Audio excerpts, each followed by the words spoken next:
Jadi untuk kesempatan ini kami dari Sudarso mengucapkan banyak terima kasih karena diberi kesempatan untuk boleh belajar di sini. Ada tujuan kami ke sini, yang pertama jelas mungkin sejarah yang akan kami pelajari di sini. Terus secara khusus kami anak-anak, terlebih saya pribadi juga belum pernah yang namanya mengenal semua ruangan yang ada di sini.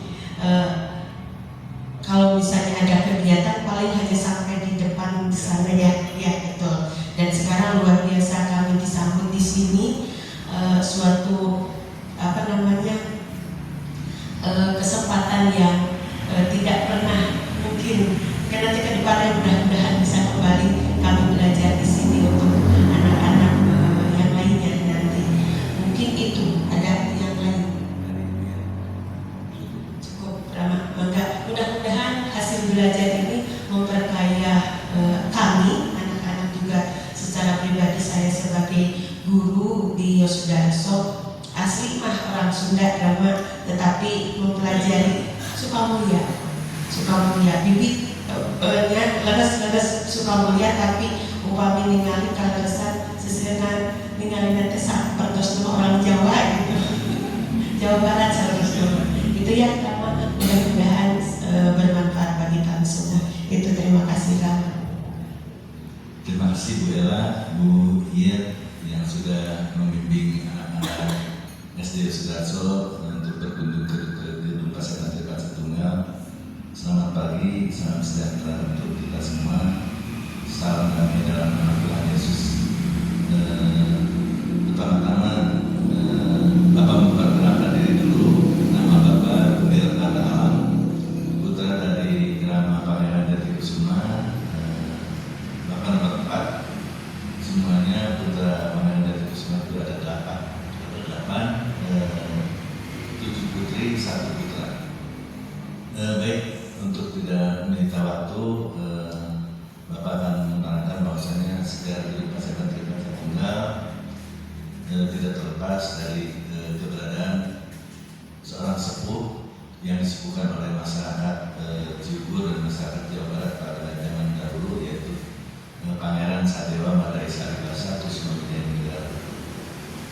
Beliau kalau pada zaman dulu mungkin ayahanda atau kakek dari Ibu Ella atau dari Ibu Iyet sering menjuluki nama Pangeran Sadewa Madai dengan nama Panjuna, dan putranya yang meneruskan beliau saat itu nama Pangeran Jajabuana atau sering disebut nama Pangeran. Kemudian ayahanda sendiri Pangeran Jatikusuma yang sering disebut nama Pangeran.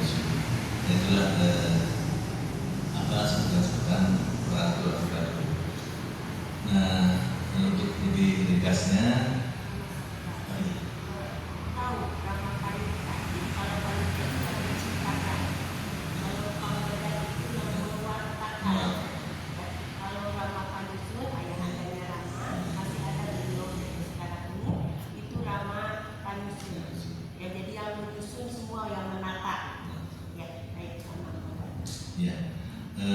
namun anak-anakku sekalian jangan salah paham. Beliau Pangeran Sadewa Madai Saribasa itu digelar dengan nama Panitra. Itu intinya beliaulah yang pertama kali mengajarkan ajaran-ajaran kesundaan kepada masyarakat Jawa Barat pada umumnya, khususnya di wilayah Cibubur, karena pengikut Pangeran Sadewa Madai atau Rama Panjita itu tersebar di beberapa wilayah kabupaten. Di tahun 1860 beliau sudah memiliki menganut sekitar 16.000 jiwa seluruh Jawa Barat, dan sejarah beliau itu memang penuh dengan suka dan duka. Terlebih-lebih pada saat pemerintahan kolonial Belanda banyak dukanya daripada sukanya. Pangeran Sadewa Madai sering keluar masuk penjara pemerintahan kolonial Belanda sebagai seorang tokoh yang cukup berbahaya bagi pemerintahan kolonial Belanda saat itu, karena beliau berprinsip bahwasanya kita selaku warga bangsa Indonesia yang saat itu sedang dalam cengkraman penjajah ingin sekali bercita-cita untuk kemerdekaan. Nah, dalam meraih kemerdekaannya beliau itu sering memberikan wejangan atau arahan pada masyarakat agar supaya kita tidak mudah untuk diadu dombakan, atau mungkin di SD sudah dikenakan sistem politik Belanda zaman dulu itu adu domba itu udah politik adu domba Belanda. Nah, oleh karena supaya untuk mengantisipasi politik adu domba itu, Pangeran Satya Rais memberikan arahan kepada seluruh masyarakat Jawa Barat pada saat itu bahwasanya kita harus saling menghormati, saling menyayangi, saling menghargai satu sama lain walaupun kita berbeda ragam suku, berbeda ragam agama dan adat istiadat, karena modal utama untuk meraih kemerdekaan itu adalah dengan persatuan dan kesatuan. Itu intinya Pangeran Rais itu menyampaikan pesan seperti itu kepada warganya. Di samping itu pula ajaran-ajaran dari beliau itu sangat universal atau sangat multi agama, karena beliau walaupun jauh sebelum agama Katolik atau agama Kristen Protestan ada di sini, beliau sangat memahami inti-inti ajaran dari Yesus Kristus, walaupun beliau sendiri adalah seorang penganut Sunda Wiwitan. Nah, pada zaman itu beliau juga pernah memberikan sebuah nasihat bahwasanya suatu saat kita di masa transisi penjajahan di Belanda, Jepang, kemudian masa kemerdekaan, nanti akan terjadi sebuah gejolak politik karena peralihan kekuasaan dari Hindia Belanda, kemudian peralihan kekuasaan Jepang, kemudian ke masa Republik. Nah, masing-masing tokoh-tokoh saat itu ingin menduduki tempat sebagai penguasa yang tadinya kita bersatu padu dalam memperjuangkan kemerdekaan, tetapi saat kemerdekaan itu sudah diraih, masing-masing tokoh itu ingin menduduki jabatan sebagai kepala negara.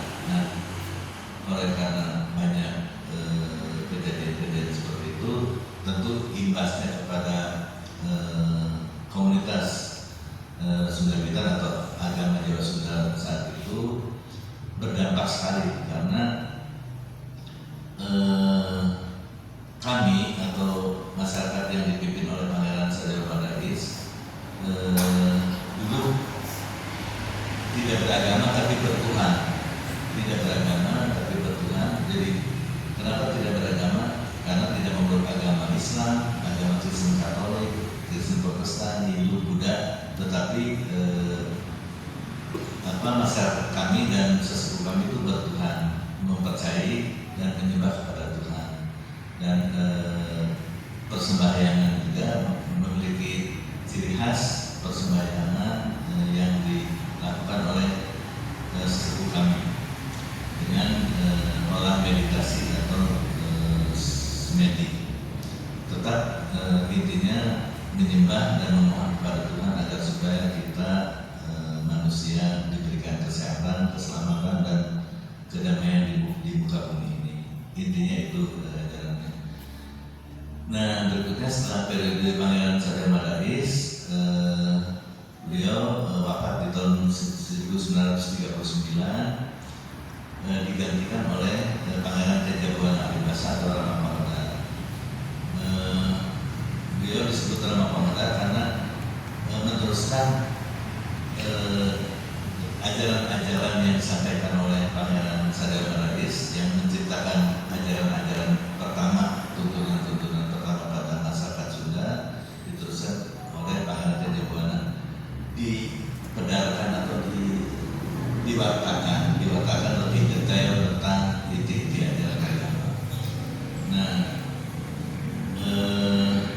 pada zaman Pangeran Raja Buana itu memang banyak terjadi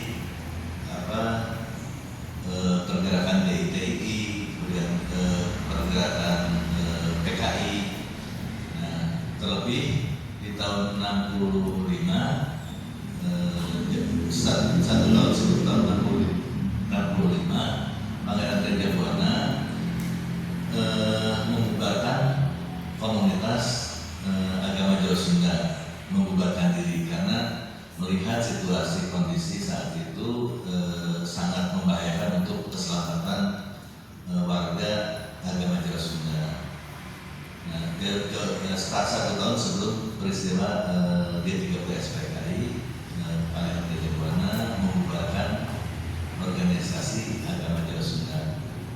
Nah, umatnya diberikan kebebasan untuk memeluk agama sesuai dengan keyakinannya. Namun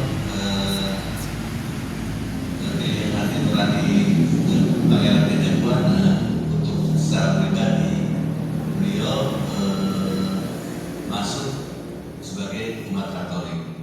Nah, oleh karena peristiwa saat itu sedang dalam situasi kacau, jadi masyarakat tahunya Pangeran Raja Buana itu masuk ke Kristen. Yang penting ada masuk ke Kristen, bangunannya gereja. Nah, saat tahun 64 itu banyak juga yang beragama Katolik masuk mendaftarkan diri menjadi agama Katolik, kemudian ada juga mendaftarkan menjadi agama Kristen Protestan, Betel dan lain sebagainya. Nah, karena menurut amanat dari Pangeran Raja Buana, kita sementara waktu perlu berlindung dulu di bawah pohon cemara putih karena situasi ke depan tidak menentu, jadi untuk keselamatan kita semua. Nah, atas perintah tersebut, penganut agama Jawa Sunda ada yang masuk Katolik, Kristen Protestan, kemudian ada pula yang masuk ke Muslim. Jadi Pangeran Raja Buana memberikan kebebasan untuk memeluk agama masing-masing. Namun untuk beliau sendiri dan keluarga beliau saat itu memilih untuk berteduh sementara di bawah pohon cemara putih. Mungkin adik-adik ingin tahu apa yang dikatakan cemara putih.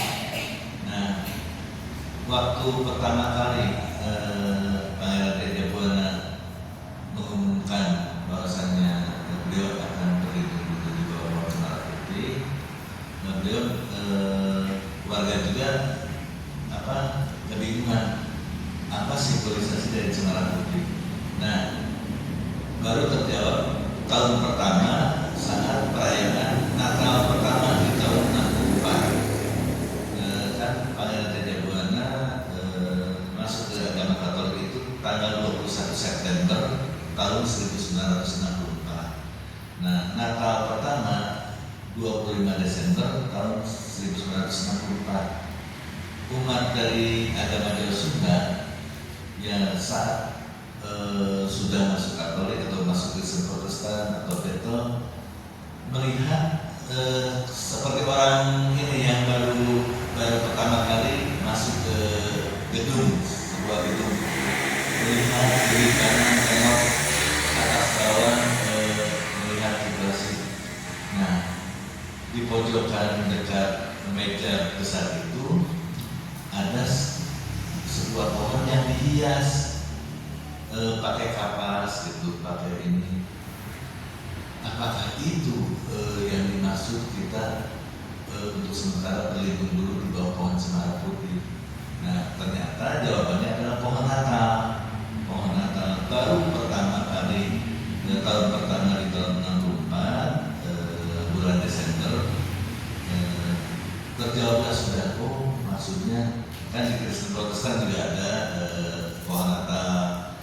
setelah juga ada pohon natal, terlebih di kantor juga ada pohon natal. Baru terjawab, oh maksud sepuh kami ini seperti itu toh. Gitu. Nah kenapa Pangeran Jayabuana saat itu menjatuhkan pilihan kepada agama Kristen Katolik atau Kristen? Karena ada kesamaan dari ajaran-ajaran agama Jawa Sunda itu, yaitu pertama warga kami, warga agama Jawa Sunda itu tidak dihitan atau tidak disunat. Yang kedua, tidak boleh bercerai terkecuali cerai mati. Yang ketiganya, ketika meninggal dunia itu dimasukkan ke dalam peti mati. Dan yang keempatnya bahwasanya antara ajaran-ajaran yang disampaikan oleh Pangeran Sadewa Madais dengan ajaran-ajaran yang disampaikan oleh Yesus Kristus, banyak pengiripan-pengiripan saat beliau memberikan wejangan-wejangan kepada umatnya. Nah, seperti halnya pada saat zaman agama Jawa Sunda, Pangeran Sadewa Madais selaku pendiri agama Jawa Sunda, ketika memberikan wejangan kepada murid-muridnya, itu di saat makan bersama, karena murid-muridnya itu ada dari wilayah Kabupaten Garut, Ciamis, Tasik, Bandung, Banjar, Pangalengan, kemudian ada dari daerah Ciwidey juga. Nah, meja round table, perwakilan sesepuhnya dipersilakan untuk menduduki kursi yang ada di meja itu. Kemudian Pangeran Sadewa Madais sebelum menyantap makanan yang sudah tersaji, beliau berdoa dulu bersama-sama sesuai dengan keyakinan beliau saat itu, yaitu ajaran agama Jawa Sunda. Setelah selesai berdoa, beliau menerangkan apa arti dari makanan yang akan kita santap ini terhadap tubuh kita, apa pengaruhnya. Nah, banyak sekali pengaruhnya. Mungkin yang untuk tinggal pada itu mungkin ya intinya banyak sekali pengaruh-pengaruh dari yang kita makan dan yang kita minum itu akan menjadi dosa-dosa asal kita.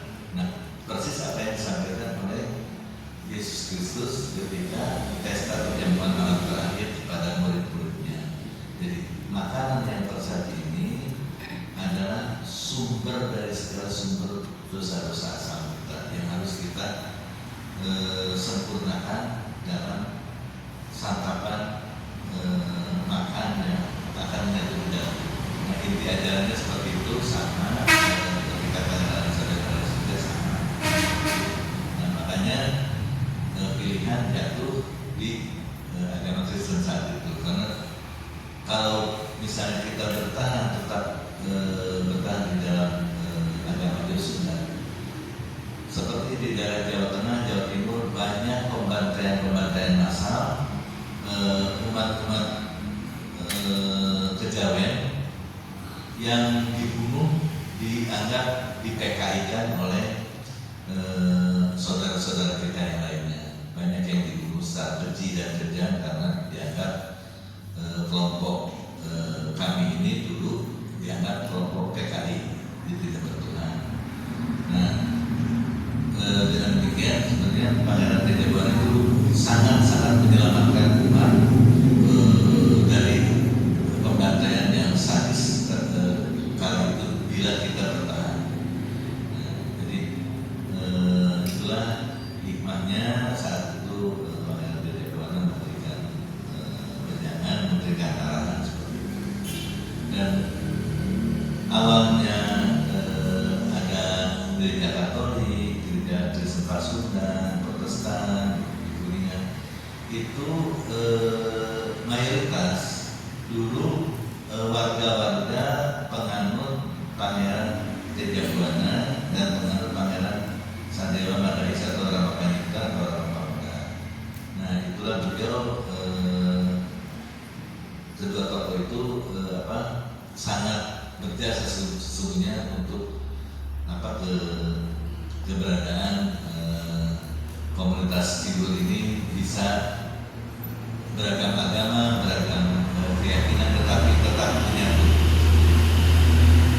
Modal utamanya masyarakat Cibul atau orang-orang tua kita bisa tetap menjadi persatuan dan kesatuan. Pertama, masih banyak hubungan kekerabatan, ada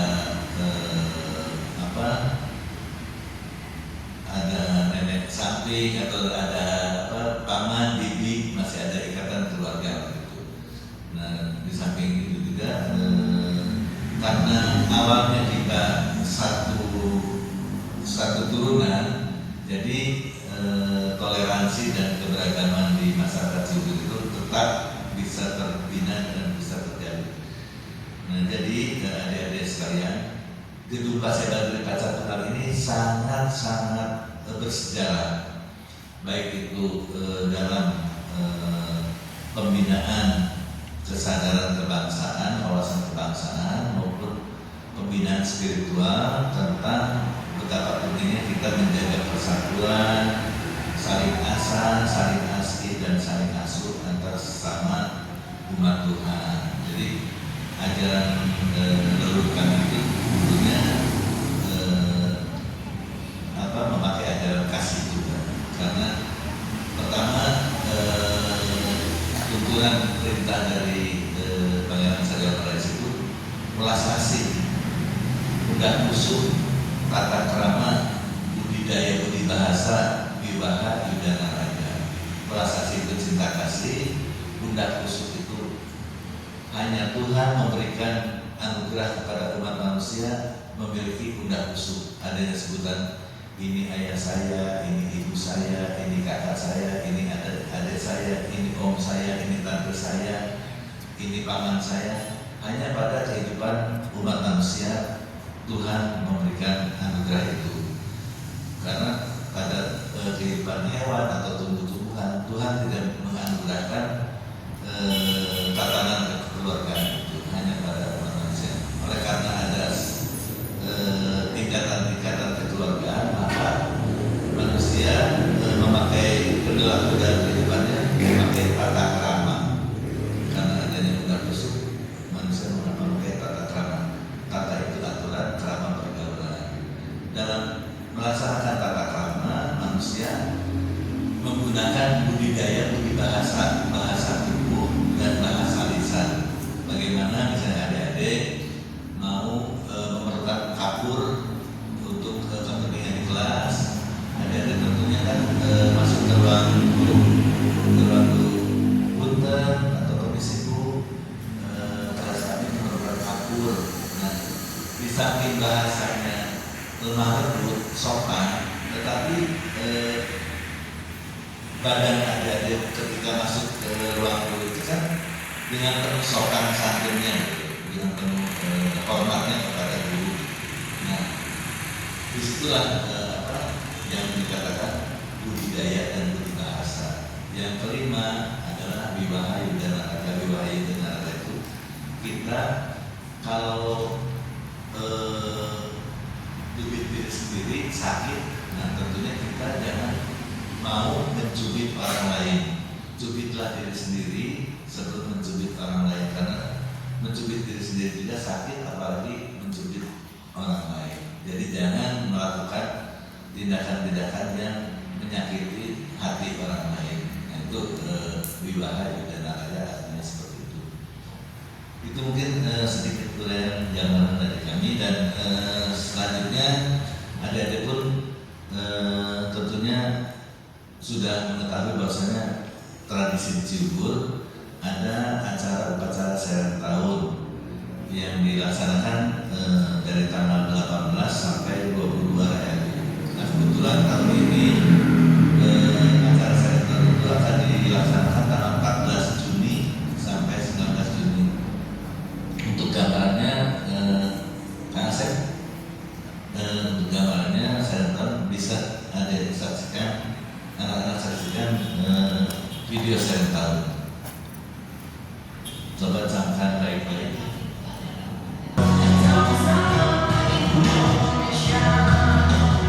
Di serent tahun ini dulu pernah dilarang hampir 16 tahun. Tetapi Gus Dur pada tahun 2000 membolehkan dan bahkan beliau hadir langsung di acara ini, sehingga sampai sekarang acara ini bisa terus berlangsung.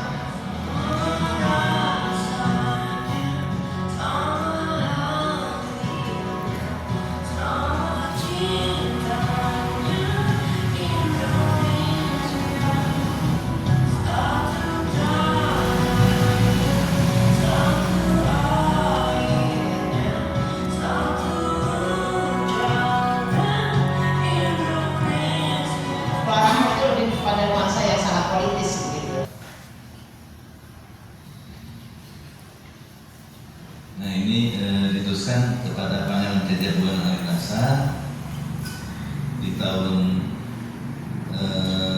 1939. Beliau sudah meneruskan sampai tahun 78 beliau wafat. Beliau wafat tahun 78. Sementara Pangeran Sadia Mares wafat tahun 1939. Dari Pangeran Jajabuana dan diteruskan kepada Pangeran Jayakusuma, ayahanda bapak saya sendiri. Ini Pangeran Jayakusuma ketika mendapat undangan di PBB. Ini Pangeran Jayakusuma, beliau di ruang sidang PBB, manakala beliau mendapat undangan terhormat dari PBB sebagai pemimpin masyarakat Sundanis tradisional Bilih yang mewakili Nusantara. Jadi di PBB sudah tercatat komunitas kami ini Sundanis tradisional Bilih. Makanya beliau diundang di tahun 2000. Tahun 2000 ke PBB. Itu mungkin yang bisa saya sampaikan. Terima kasih.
Terima kasih.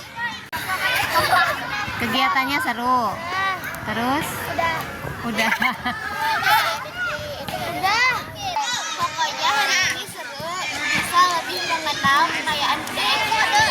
Oke, terima kasih.